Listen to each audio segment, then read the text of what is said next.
paminaw igsuon sa mga promise atong Ginoo diri sa Biblia. O basahon jud nato ni ang Bible kay gisulat kini lamdag gikan sa Dios, dili makasulat ang tao kung walay tabang sa Dios. So tuuhan jud nato ni. Nay mga promise si Lord diri para dili ka mabalaka. So ingon siya sa Mateo 6:33, kaya unahin ninyo ang mapabilang sa kaharian ng Diyos at ang pagsunod sa kanyang kalooban at ibibigay niya ang lahat ng pangangailangan ninyo. So unahon jud nato ang Ginoo.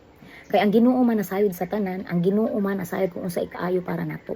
Para di ta mabalaka. Ug isa pa, ikaw na ay pagtuo kang Kristo, dapat dili na ka magsigunahon na pa og mga negative. Isalig na lang jud nimo sa Ginoo ang tanan. Kung nabalaka pa jud ka, basahag balik-balik ang pulong sa Dios para mawala tong mga espiritu sa kabalaka.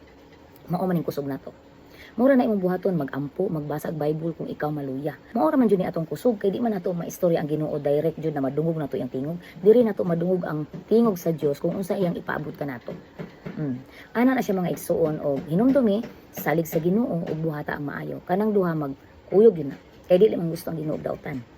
So mao na siya mga igsuon para kita mahilayo sa mga depression, anxiety, Mura na imong buhaton igsuon, magdinasigay ra gyud diri sa kalibutan. Hinumdumi igsuon, bago ni kaya bang atong Ginoo, giplastar niya ang tanan, gikumpleto niya ang tanan para sa pagbiya niya dili ta mabalaka. Ug ang kanindot gitagaan tag bala ang espiritu naggikan sa Dios.